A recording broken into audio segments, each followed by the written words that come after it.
مولانا یا حسین مولانا یا حسین مولانا یا حسین مولانا یا حسین مولانا یا حسین مولانا یا حسین زندہ باد یا حسین زندہ باد یا حسین زندہ باد یا حسین زندہ باد یا حسین زندہ باد عرض کربلا مولانا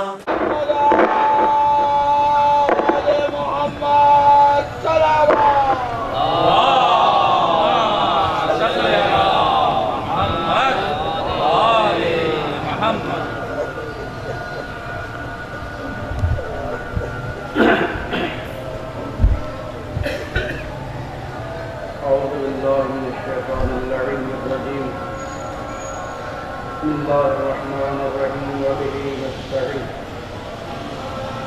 نعم المولى ونعم الوكيل الحمد لأهله والصلاة على أهلها أما بعد فقد قال الله العظيم في كتابه المجيد بسم الله الرحمن الرحيم إن الدين عند الله الإسلام ومحمد وآل محمد صلى الله عليه وسلم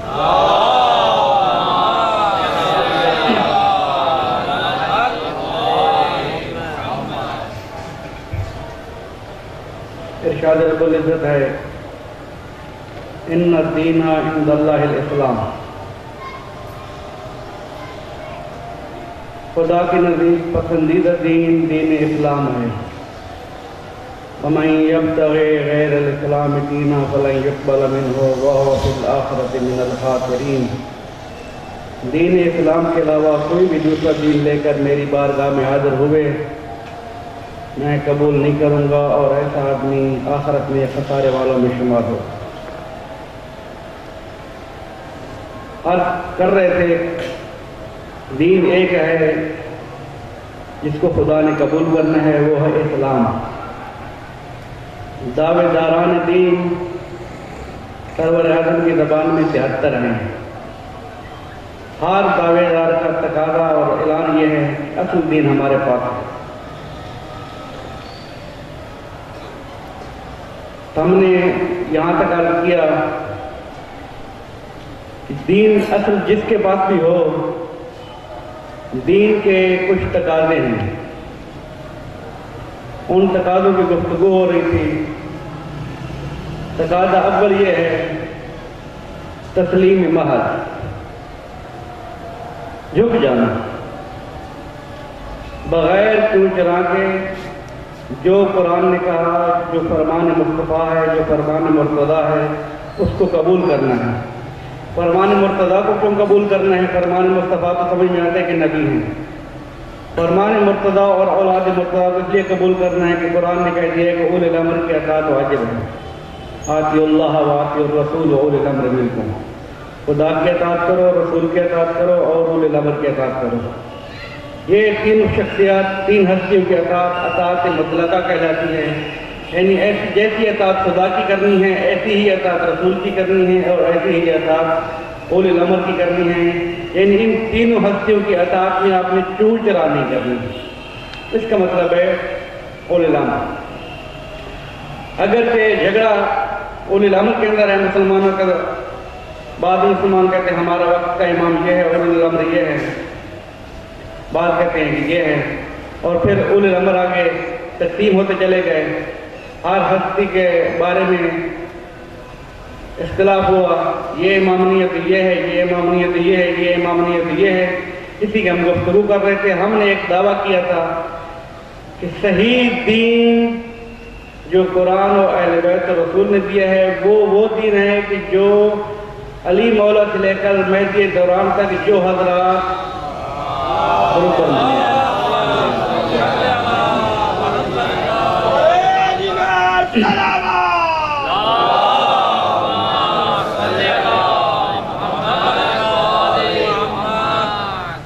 جو شخص 12 اماموں کی اتباع بغیر چون چرا کے کرتا ہے وہ شیعہ اثنا عشریہ مستقیم الطریقہ ہے، اس کے لیے دعا ہے کہ خدا عاقبت بالخیر کرے۔ عاقبت بالخیر تو سب کی دعا سب کے لیے ہے، لیکن جو منحرف ہوتے گئے راستوں کے اندر وہ تو منحرف ہو گئے نا، جو 12ویں تک پہنچ گیا اس کے بعد بھی منحرف ہونے کے امکانات بہت ہیں، اور ہم نے انحرافات کی مثالیں بھی دی ہیں۔ آج چونکہ آخری مجلس ہے جگہ کی، اور شاید اس کے بعد توفیق نہ ہو آپ لوگوں کی خدمت میں آنے کی، تو ایک مسئلے پہ ہم پہنچے تھے کہ ان فتنوں سے جان چھڑانے کا ایک طریقہ ہے، وہ ہے بصیرت۔ اگر بصیرت آ گئی، جس کی ہم دعا مانگتے ہیں، اے مالک ہمارے نور دے آنکھوں کے اندر اور بصیرت دے دین کے اندر، اللہم اجعل نور فی بصری والبصیرت فی دین والیقین فی قلبی والاخلاص فی عمل۔ یہ 4 شرطیں ہم خود بار بار مانگتے ہیں خدا سے، مالک آنکھوں میں نور عطا کر، دین میں بصیرت عطا کر، دل میں یقین عطا کر، عمل میں اخلاص عطا کر۔ ہم خدا سے خود دعا مانگتے ہیں۔ اگر دعا مانگتے ہیں، دعا مانگنے کا اصل مقصد تو یہ ہوتا ہے کہ اس کا میں طالب ہوں، اس کا میں متمنی ہوں، یہ بات میں چاہتا ہوں۔ یعنی آپ دعا مانگتے ہیں بار اللہ مجھے اولاد دے دے، یعنی آپ اولاد چاہتے ہیں۔ اگر آپ کو کوئی کہے کہ اس طریقے سے اولاد مل سکتی ہے، اس در پہ جاؤ اولاد مل جائے گی، اس ڈاکٹر کے پاس اولاد مل جائے گی، اس دروازے پہ التجا کر اولاد مل جائے گی، تو آپ اس کا شکریہ ادا کریں گے۔ جس چیز کی میں تمنا کرتا تھا آپ نے مجھے راستہ دکھا دیا ہے۔ اگر آپ دعا مانگ رہے ہیں کہ بار اللہ میری آنکھیں خراب ہو رہی ہیں، میری آنکھوں کے اندر بصیرت عطا فرما، نور عطا فرما، آپ کو کہہ دے کہ فلاں ڈاکٹر صاحب آپ کا علاج کر سکتے ہیں، آپ نبینے ہو گئے ہیں، وہ موتیا کا آپریشن کریں گے، وہ چشمہ لگائیں گے، وہ دارو دیں گے، آپ کی آنکھیں واپس آ جائیں گی، آپ دیکھنا شروع کر دیں گے۔ اس کا مطلب ہے کہ جس کی آپ دعا مانگ رہے تھے اگر کوئی رہنمائی کر دے اس کو شکریہ ادا کرنا چاہیے، کیونکہ میں دعا مانگ رہا ہوں کہ میں تمنا کر رہا ہوں کہ خدا یہ مجھے دے دے۔ اب میں تمنا یہ بھی تو کر رہا ہوں ساتھ میں، اے اللہ مجھے دین میں بصیرت دے دے، اے اللہ مجھے دین میں بصیرت دے دے، دل میں یقین دے دے، عمل میں اخلاص دے دے۔ اگر کوئی ہمیں یہ بتا دے اس طریقے سے عمل بجا لاؤ گے تو اخلاص ہوگا، اس طریقے سے عمل بجا لاؤ گے تو شرک ہوگا، بدعت ہوگا، انحراف ہوگا، یہ آپ لوگ اپنا دین ہوگا، خدا کا نہیں، یہاں پر کیوں ہم ناراض ہو جاتے ہیں؟ وہ تو میری دعا کے مطابق مجھے مل رہا تھا، میں دعا مانگ رہا تھا مالک مجھے عمل میں اخلاص دے دو۔ اہل بیت نے فرمایا یہ کام کرو گے تو اخلاص ہوگا، اگر اس کے علاوہ کرو گے، دکھاوا کرو گے، تکبر کرو گے، غرور کرو گے، یہ کرو گے وہ کرو گے، یہ عبادت نہیں ہوگی، اخلاص نہیں ہوگا، یہ انحراف محض ہے۔ اسی طریقے سے دل کے اندر یقین پیدا کرنا ہے۔ یقین کس کے بارے میں پیدا کرنا ہے؟ میں انسان ہوں تو یقین تو ہے، کس چیز کا یقین؟ کہ جس کو میں نے خدا مانا ہے، رسول مانا ہے، ولی مانا ہے، اولی العزم مانا ہے، اولی الامر مانا ہے، اب مجھے یقین پیدا کر دے کہ میں ان کی تعلیمات سے ہٹ نہ پاؤں۔ لیکن ہماری حالت یہ ہے کہ ہمارے پاس تعلیمات اہل بیت موجود ہیں، قرآن کی تعلیمات موجود ہیں، اہل بیت کی تعلیمات موجود ہیں، اور ادھر سے ہمارے پاس کچھ افراد آتے ہیں، چھوڑے ان چیزوں کے مولویوں کی باتیں، ادھر آج یہ کام کرنا ہے، ہم نے اچھا ہاں بالکل ٹھیک ہے، اس یقین کی دعائیں کہاں کی ہمارے پاس؟ لہذا اگر ہم دعا مانگ رہے ہیں تو دعا دل سے مانگ رہے ہیں، سمجھ کے مانگ رہے ہیں کہ کیا کہہ رہے ہیں۔ ایک دعا ہے بصیرت کی، میں تھوڑی سی مثالیں دے دوں کہ بصیرت نہ ہو تو کیا مشکل ہوتی ہے۔ بصیرت نہ ہو تو مشکل کہاں کھڑی ہوتی ہے؟ اگر بصیرت نہ ہو، عزیزان محترم، بصیرت نہ ہو تو قبر کے اوپر تختی آپ پڑھیں گے توجہ کے ساتھ، قبر کے اوپر تختی لکھی ہوئی نظر آئے گی۔ کیا تختی لکھی ہوئی ہے؟ یہ صحابی رسول حجر ابن عدی یا حجر ابن عدی کی قبر ہے، رضی اللہ تعالیٰ عنہ کی قبر ہے، یہ صحابی رسول تختی ہے، توجہ کے ساتھ، یہ صحابی رسول حجر ابن عدی رضی اللہ تعالیٰ عنہ کی قبر ہے، جس کو شہید کیا ہے حضرت معاویہ رضی اللہ تعالیٰ عنہ نے. تختی ہے نا. ایک حضرت رضی اللہ تعالیٰ عنہ کی قبر ہے جس کو شہید کیا ہے حضرت معاویہ رضی اللہ تعالیٰ عنہ نے. تختی لگانے والے مسلمان ہیں. یہ کیوں لگا رہے تختی؟ بصیرت نہیں ہے. ان کو سمجھ میں نہیں آ رہا ہے کہ یہاں قاتل بھی رضی اللہ ہے, مقتول بھی رضی اللہ ہے. جہاں قاتل اور مقتول رضی اللہ بن جاتے ہیں وہاں بصیرت اپنی جگہ چھوڑ کے چلی جاتی ہے.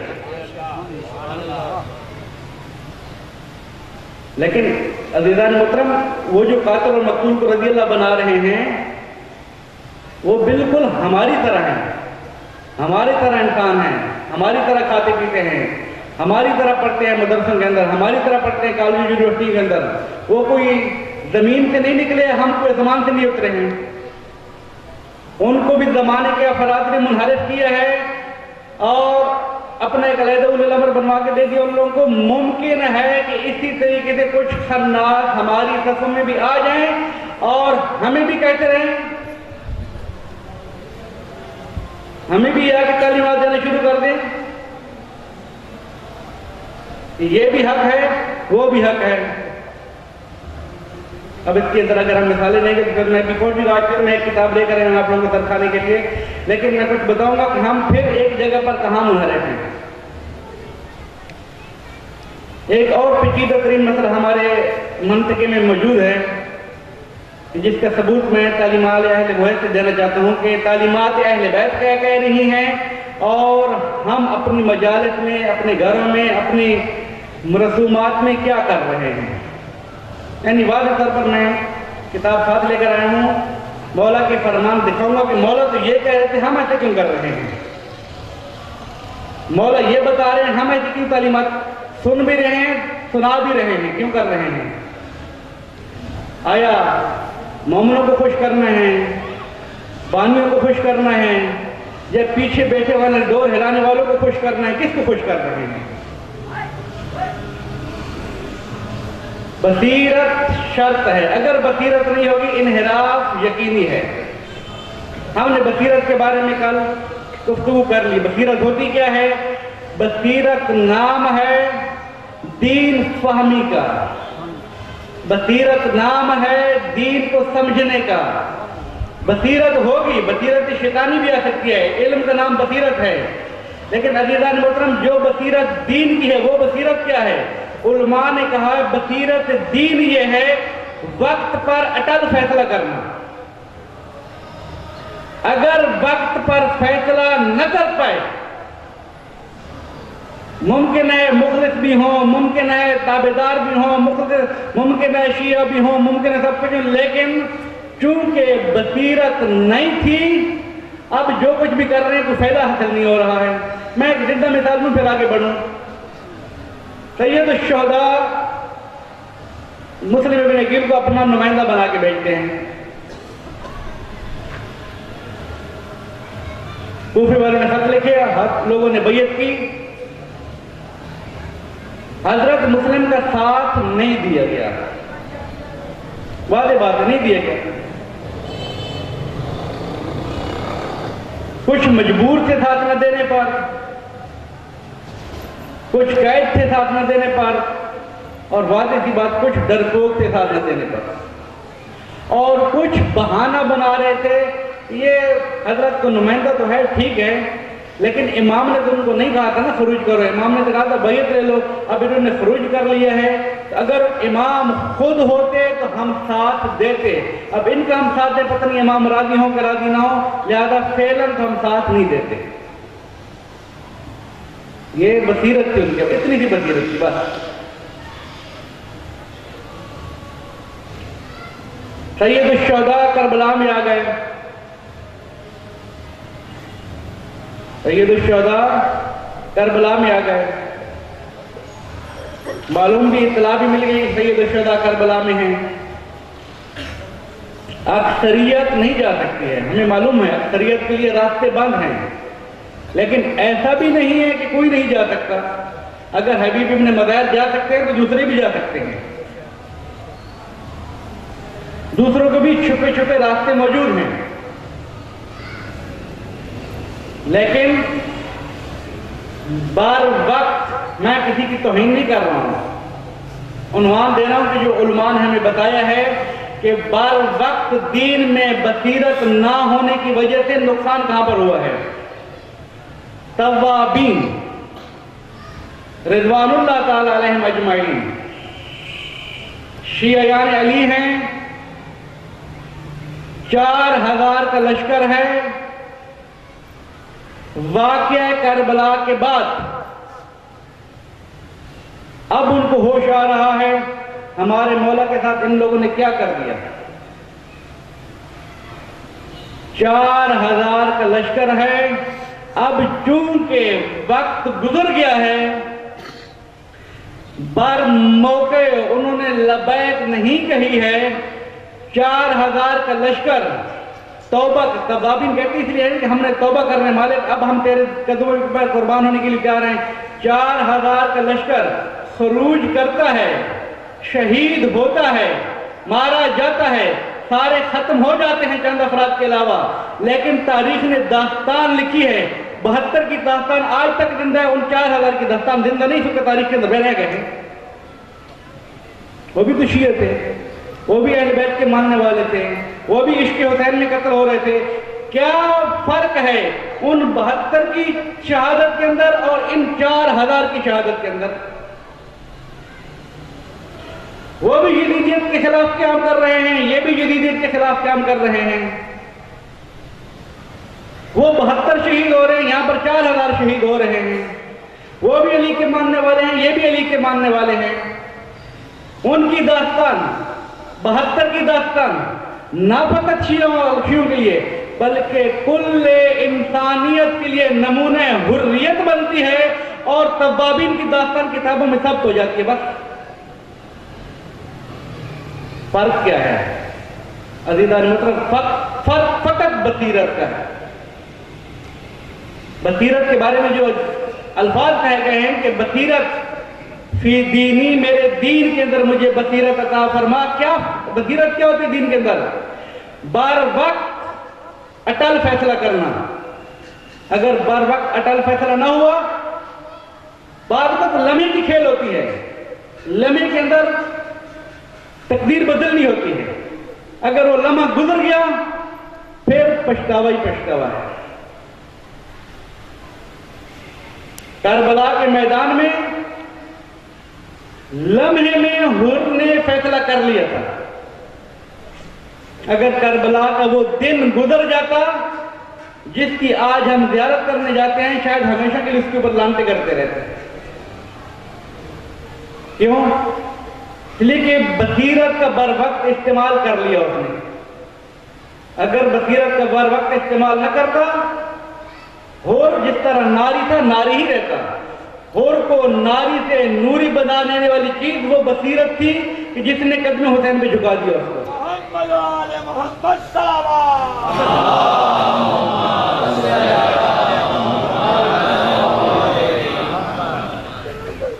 بصیرت شرط ہے، بصیرت نہیں ہوگی تو کیا مشکلات ہوں گے؟ قبر پر ایسی پٹی لکھی جائے گی، عبداللہ حباب کی شہادت ہوگی، ان کی بیوی کا پیٹ شکم ہوگا، بچے کو ذبح کیا جائے گا، عیسائی کی خرما بھی نہیں کھائیں گے۔ بصیرت نہیں، فقط خشک مقدسیت۔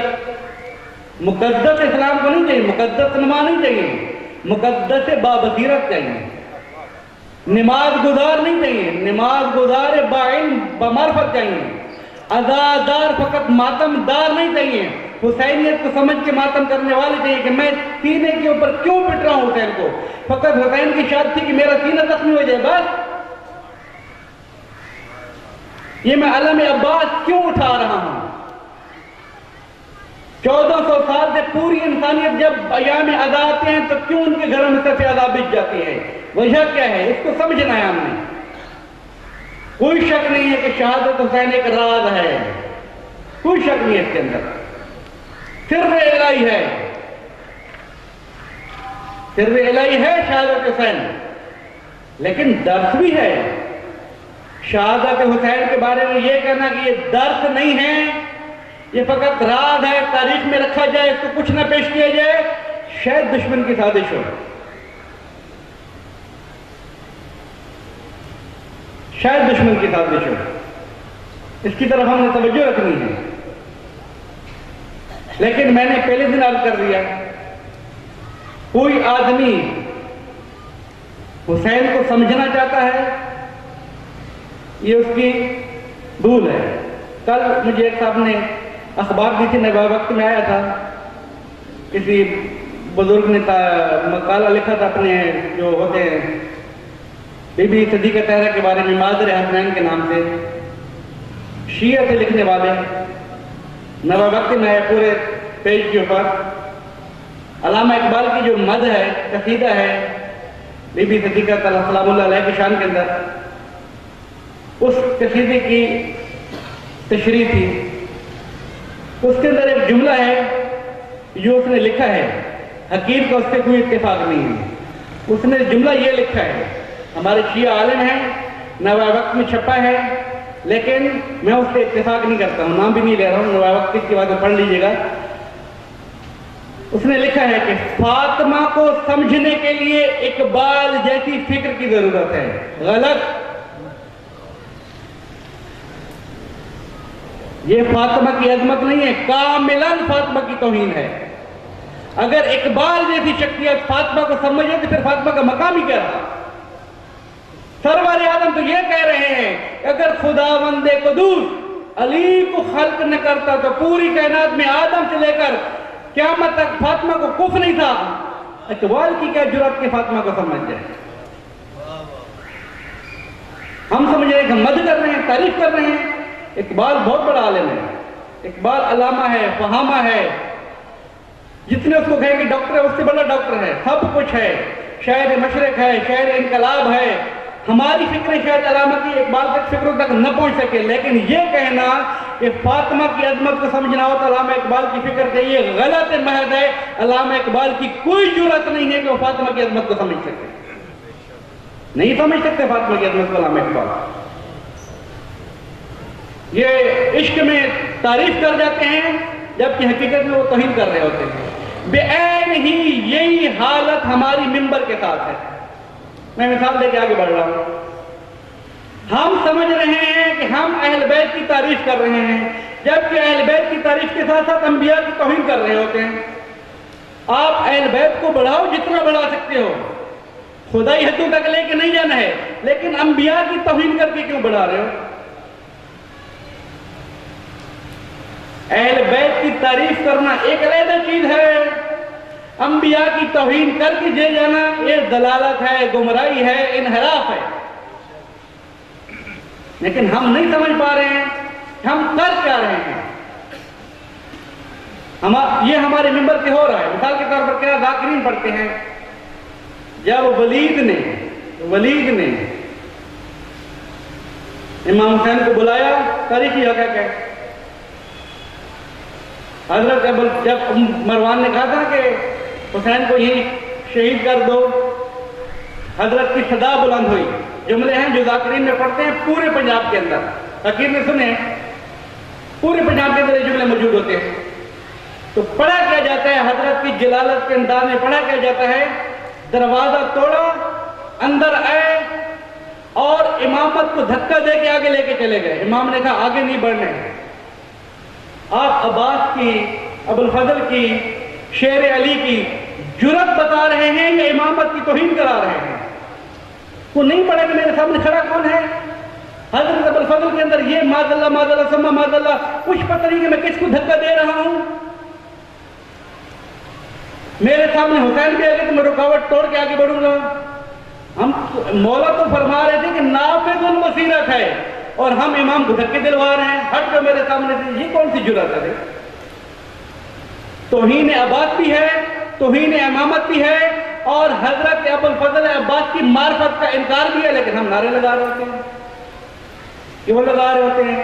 اس لیے کہ دین میں معرفت نہیں ہے۔ اصل کلی یہ ہے ہمارے پاس، اصل کلی یہ ہے۔ اصل کلی کا مطلب آپ کسی کو پہچانتے ہیں، آپ کے پاس تو پہچاننے کے معیار بہت ہیں، لیکن برادران اہل سنت کے پاس پہچاننے کی معرفت بھی بہت کم ہوتی ہے. میں مثال دوں آپ کو پتہ چل جائے گا. دیوبندیوں اور بریلیوں کی نماز اہل حدیث کے پیچھے باطل ہے، ان کی اپنی کتابوں میں لکھا ہوا ہے. اہل حدیث کے پیچھے باطل ہے. اہل حدیث کی کہتے ہیں کہ ان مقلدین کے پیچھے نماز باطل ہے. ہاتھ بند کے سارے پڑھتے ہیں. اب ہاتھ بند کے سارے پڑھ رہے ہوتے ہیں تو ہماری نگاہ میں تو سارے ہاتھ جو بھی والے سنی ہے، لیکن وہ ایسے سنی ایک دوسرے کے جو ایک دوسرے کے پیچھے نمازی باطل کرا رہے ہیں. اگر اہل حدیث نماز پڑھ رہا ہوتا ہے، دیوبندی جیسی بھی داخل ہوتے ہیں وہ کہتے ہیں اس کے پیچھے تو میں نہیں پڑھوں گا. اس کو کیسے پتہ چل جاتا ہے فوراً؟ اور اگر دیوبندی یا بریلوی نماز پڑھا رہا ہوتا ہے، اہل حدیث کی شرط یہ ہے کہ وہ اپنے دین کو جانتے ہوں. اگر اپنے دین کی بھی ان کو معرفت نہیں ہوگی تو پھر کیا آپ کو تو پھر جہل ہے ہماری طرح. ان کو جیسے ہی دیوبندی اور بریلوی نماز پڑھا رہا ہوگا، کوئی حنفی پڑھا رہا ہوگا، اگر کوئی اہل حدیث داخل ہوگا وہ کہیں گے اس کے پیچھے میں نماز نہیں پڑھوں گا. تو جماعت ہو رہی ہے لیکن معرفت اس کو فوراً آ گئی ہے. کیوں؟ اس لیے کہ ان کے کچھ اپنے قوانین ہیں، اپنے قاعدے بتائے ہوئے ہیں. اگر اس طرح کی نماز پڑھا رہا ہوگا تو ہمارا نہیں ہوگا. مثال کے طور پر کیا، یہاں پر ہاتھ باندھے ہوئے ہے تو وہ حنفی ہے، یہاں پر ہاتھ باندھے ہوئے ہے تو وہ اہل حدیث ہے.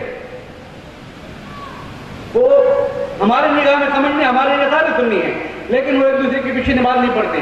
پاؤں کھول کے کھڑا ہوگا اہل حدیث ہوگا، پاؤں جما کے کھڑا ہوگا حنفی ہوگا. وہ اس کی شکل دیکھ کے بتاتی ہے کون سی فکر کا کھڑا ہے. عزیزان محترم، ایسے کلیے ہمارے پاس بھی ہیں، سمجھنے کی ضرورت ہے. اگر کوئی مسلمان ہمارے پاس آ جائے، لا الہ الا اللہ محمد رسول اللہ پڑھے اور کہے کہ میں شیعہ ہوں، آگے نہ بڑھے، ہم سمجھ جائیں گے یہ فرادی آیا ہے. کیوں؟ فراڈ دینا چاہتا ہے. اس کو پتہ نہیں کہ میں یہ شیعوں کے درمیان علی نون پڑھنا واجب ہو جاتا ہے کلمے میں. نہیں پڑھیں گے تو یہ شیعہ قبول ہی نہیں کریں گے. نہیں پڑھے گا، ممبر پہ آ جائے گا جو بھی مان جائیں گے. کہ اسی طریقے سے ہمارے پاس ہر چیز کے میزان ہیں.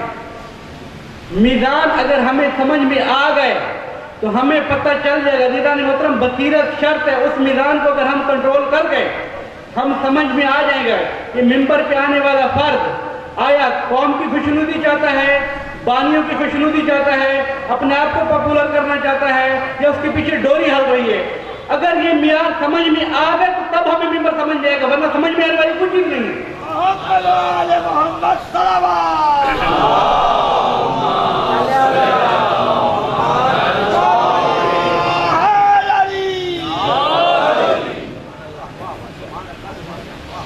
یہ شرط بصیرت ہے. میں نے کل عرض کیا تھا، میں نے پرسوں عرض کیا تھا، حضرت شہزادہ عبدالعظیم حسنی اتنے اول العظم امام زادے کہ جن کی زیارت کا ثواب معصوم امام کی زبانی امام حسین کی زیارت کے ثواب کے برابر ہے. جس امام زادہ کی عظمت، معرفت، بصیرت فی الدین اور تقوی الہی اس میزان پہ پہنچ جائے، امام معصوم کہہ دو کہ اگر میرے جد حسین کی زیارت نہیں کر سکتے تو شاہ عبدالعظیم کی زیارت کرو. اگر شاہ عبدالعظیم اپنا دین سیکھ سکتا ہے یہ کہہ کے کہ مولا اصول دین کے بارے میں یہ نظر ہے، فروع دین کے بارے میں یہ نظر ہے، قیامت کے بارے میں یہ نظر ہے، نبوت کے میری بارے میں یہ نظر ہے، اس کا مطلب یہ کہ ایک گھنٹے کی خطرے کی گھنٹی ہر جگہ بجتی رہے گی، تصدیق کرانا شرط ہو جائے گی. ان جو شاہ عبدالعظیم حسنی کی تعلیمات ہیں، جو امام معصومین کی تعلیمات ہیں، انبیاء کی توہین کسی بھی عنوان سے، انبیاء کی توہین کسی بھی عنوان سے کہ سامنے والا سننے والا یہ کہہ دے کہ یار یہ تو انبیاء کی توہین ہوگی، یہ کفر ہے، دلالت ہے، انحراف ہے. ہم یہ ممبر پہ آ کے پڑھ دیں، ہم ممبر تقریر موجود ہیں، ویڈیو دیکھیں آپ لوگ، ممبر سے پڑھ رہے ہیں. آپ علماء کو ڈانٹو جتنا ڈانٹ سکتے ہیں، مراجی کے اوپر لانتے کرتے ہو، اپنے عاقبت خیر کرو، جو بھی کرنے، مراجی کی مخالفت کر رہے ہو، علماء کی مخالفت کر رہے ہو، مولویوں کی مخالفت کر رہے ہو، حوضرمیہ سب کی کرو، جو مرضی آپ کا دل چاہے کرو. بیچ میں انبیاء کو کیوں لے کر آ رہے ہو؟ وہ یہ کہنے والے ممبر پہ یہ کہہ رہا ہے کہ جو اول العزم نبی مال اللہ